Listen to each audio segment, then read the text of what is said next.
Mama wakwaba wafreme Addo searching mesrel now wa subscribe to my channel. Me a notification bell also for more news.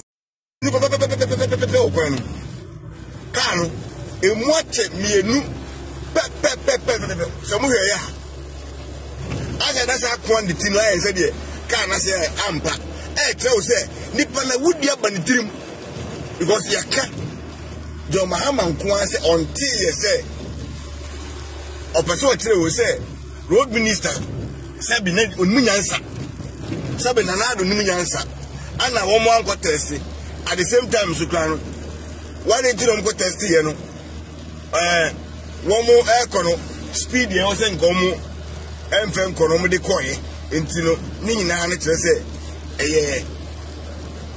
omo sheda oti ase sheda omo sheda se ombe ye sa adi ntinu ne tintini je tomu na se ombe se omo yi asem no edi free boy no a wadi sa enyamna asem no ene wudi sem no etirim efiri omo busia so na omo diverting comfort tension edi ba na ado so sebi na ado nyansa in terms of development enka obidi ade a ebe develop o mine ba na se so say ba ye nyina wo say condemn ade bia ye bibo bia wo mine bia koye biara mahama nko ase enya de papa ene madwene hwa me busa me tiwa me da papa we you say na politics nko anti na o ye sa na say the ewra adutu kan say he say ade papa bia aban na ye na yenya tumi yenya wi asa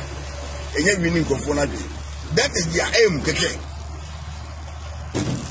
ejene Kwasi Pratt na otiwa no ojimi ne ho ene wono abeka bonti abe confirm we jimi ne ho anhu se afa de oda emi se oda na ehunhun na se da bi Kwasi magini ache mata ba ni ache ati no ma ekoso na nso ate maka afa de amanfo ehun se de make na ase ya ma bi engagement ma maintain ma ba ready that regard there or say no because jinsi ni ayi apetition ni bukutu ana so boro a wo de frefra wa wima eze ade ni nyina sai Kevin Taylor to me betra ho enura ka say MPP abedi ade 26 years 16 years almost didn't AC school down back up in pool. Already. Then go for Kwasi. That is true. That is true. This time, we are not going to allow these people to. No, we are not going to allow them again. No. School down. Now, I want to go for ground a man. Jesus from KG to Jesus, going free. School down saying no see. And that's wrong. He picking it up. What? Remember? Every day, when desk, school desk, I will go. For time, I begin to, I don't know, September, now, Rollins, and 90 good years. Nankwala, a take about a take out a kind of form. A dozen of home to me. Already. Before buying, maybe master got same with you. That time na enkunyano contract no the whole problem all listen is that justice for yes I enkunyano the school them enti school dying up most go ade that enkofo say ya no munim no say dawo o munim omo wase ni na o munim pefe say de Kevin Taylor aka no wo boa Kevin Taylor say ma o kan ye jimisem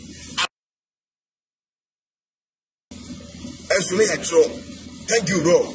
Thank you. More fire. That is true. Good job. See? Now, how to buy school day over completely. Uncountable.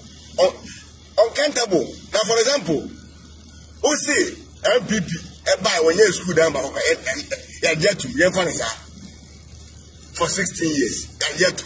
Okay. Anna, NDC. For 27 years, hear me well. And this a rule man for 27 years. John Mahama 8 years.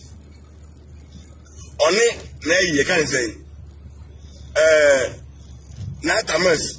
I'll be now 1.5 on his own man. Well, movie. Thomas don't come. Thomas in come. They say you can't president and you can get Thomas because Thomas is dead man obey and so far so the same and this. On your shade.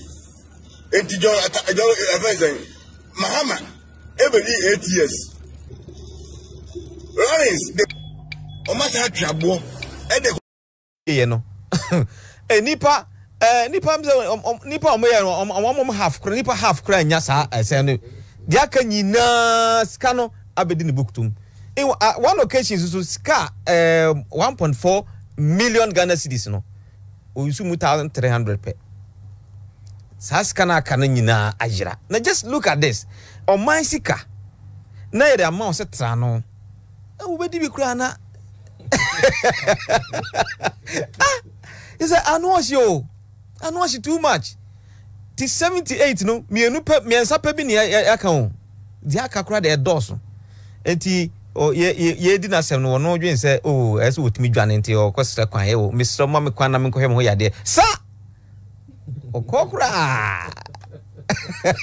We a lesson for Ghana. Omo a aka ye be di o masem atoforcing. Causing financial loss no. Mpemfo bi Ghana ha sa nipa na omugu ha omo kasa de said the Ghana corruption asi ha anti yentimi enhuye na so omo so corruption no omo na ete so atoforcing the corruption na matise say about 19th ya omo be start bi na ye be be bia koduru omo disika bia this is the time wa e was ombua omasem no omubua asem no na yehu ba bia omo akogina na odi ubone na wasabe pa anu abegina omanim as if say obi na point fingers ade we na magana nkoso wo ba bedi aban a wo be hwese nipa be yi but wo ma se wo be fasika gubotom saa na yehu ndc aban a betwa mu no say wo hwemu adenti omani abre kura so mo pa ai omo sika asa sika ombo sagu ombotom no asa eninti no omo pre gidi di omo ye nyina no omo pesika go ombotom akọ but that's not how Ghana ye progress e ko ani man aba achi ni nyina eni say ye mistake say change aban 2024 ye kra a big blow for Ghana economy if you say some rekra economy no enyina ye kakra ye building kakra now we say ko change aban where the cost new government replace new old government no and niema omba ye offices changes amode ho cost to kranya sem kotwa ansana omo oba no omo ka omo bwa e dia be we ni power no omo fa kwan bi so judgment debts ni adade afa kwan as atwi Ghana sika twetwe omo aka wie asa pa bia gombotom and in 4 years omo aba odo obedis no san akọ otu on sa mebu akonta kra nkyere o Ghana ni bia.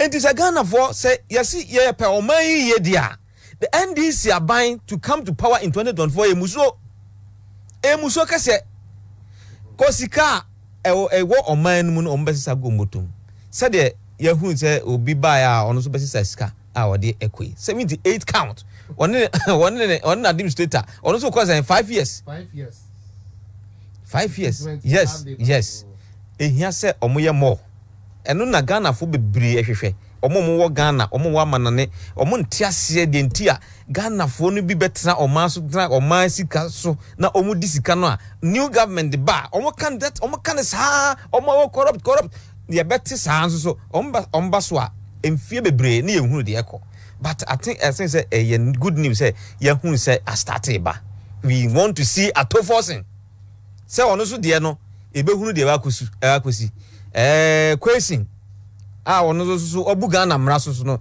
yehu babie do akwesi any others opuni omu nyina yehu babie se be ya ebe serve as deterrent obi a obetra oman ajapade ano odi a obedwen ho se daache yeso no mu a owakodem say mahu say public account committee for omo omadwuma eno amhwe bia said the auditor general ne ko hwe niemam na ombisa questions such a eboa na omuhunu mfumso so a wo make sure say on be resolve say hu akodi mu a no watua yeah say o he PUR die ya good news me hu ya na mani age ho okay member edoso yeah member wa jiwa ho bi kakra sada member edoso enti with setting up tobacco the yes 78 counts 6 witnesses na you're from 500,000 omo koje yes obo de ma eyo batampa savings as loan